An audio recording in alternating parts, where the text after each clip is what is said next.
Hello, welcome back to the channel, and today we'll be talking about Anthony Black, the tall point guard, shooting guard out of Arkansas, 6'7", 185, super lanky, and it's interesting to see that he's super high on a lot of boards. He's born in January 20th, 2004, so inauguration day for somebody, from Duncanville, Texas. He's a really, again, lanky point guard, super good, super quick to the basket, but he can shoot, as opposed to Amen Thompson.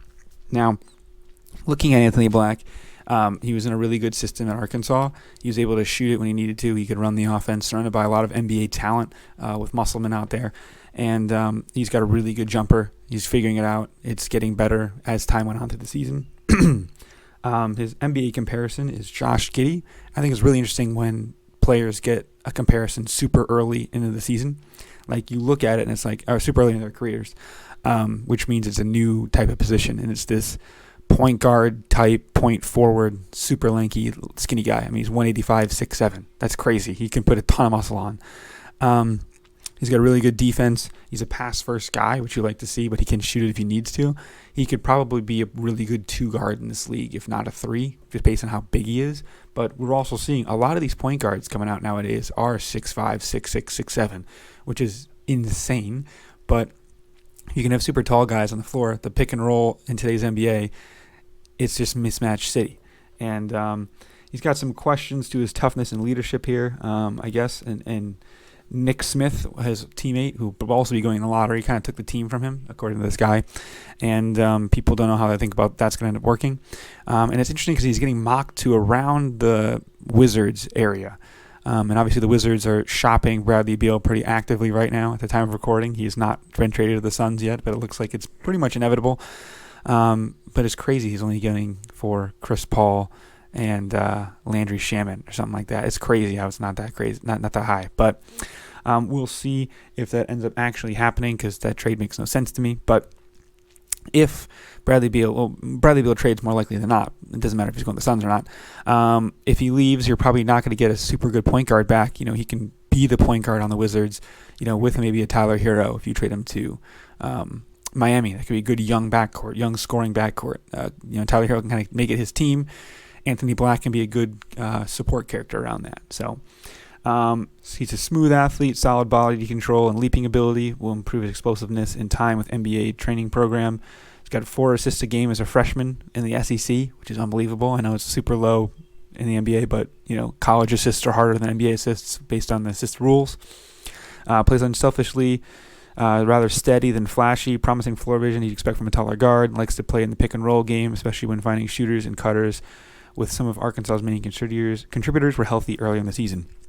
And you're going to have a few of those guys. You know, with Kyle Kuzma, with Corey Kispert, you got some pretty good shooters around you, which will help out your pick and roll game with Daniel Gafford. Or maybe even DeAndre Ayton, if that's the way they decide to go in a potential Suns trade with, what's his name? Bradley Beal. So could I see him going anywhere other than the Wizards? Absolutely. Let me just quickly refresh myself here. Again, I could see him as high as the Magic. Could the Pistons take him at 5? I'd be shocked. But, I mean, I could see him going here. Let's see what they have it here now. They've got him going to the Jazz. Yeah, I think it's anywhere from the Magic picks, right? He'll get picked at 11 if he's still there. And he could even go as high as 6. Get an interesting backcourt partner with Tyrese Halliburton if he goes to the Pacers. The Jazz need just people.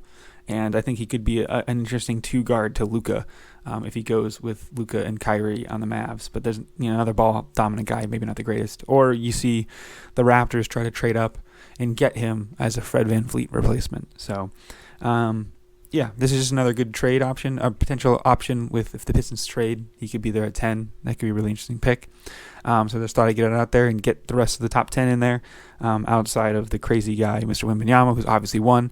And a video will be coming out shortly, or already came out because I'm kind of mass recording these videos, on what the Blazers are going to do with pick 3, because that'll get highlights of Brandon Miller and Scoot Henderson out there for those of you that aren't super up to date on those things. So thank you all for watching. Please like and subscribe. Stick around for these highlights, and we'll see you later. Peace. Well, this is what Arkansas does. You saw he had room to shoot the 3 there, Dan, but Arkansas Arkansas would rather attack the basket. Their last game, Illinois lost to Penn State. A team that is also here in Des Moines in the Midwest as Anthony Black has his first NCAA tournament bucket on the board. They target Meyer, he gives it up. Walsh spins off Goody, runs into a wall. Nice cut, and there's Black. So great action by the Razorbacks on the back door. Hawkins and Goody with threes, 2 of the last 3 possessions. Arkansas's lead is 9. Goody's hit a couple of threes. Now Black goes to work off the window. Tracked the defense, and Rogers did an excellent job of reading and reacting out of the corner to cut back door.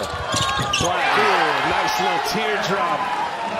Council able to get out in transition in that 6-7 frame. No question, man. I've been there, done that, man.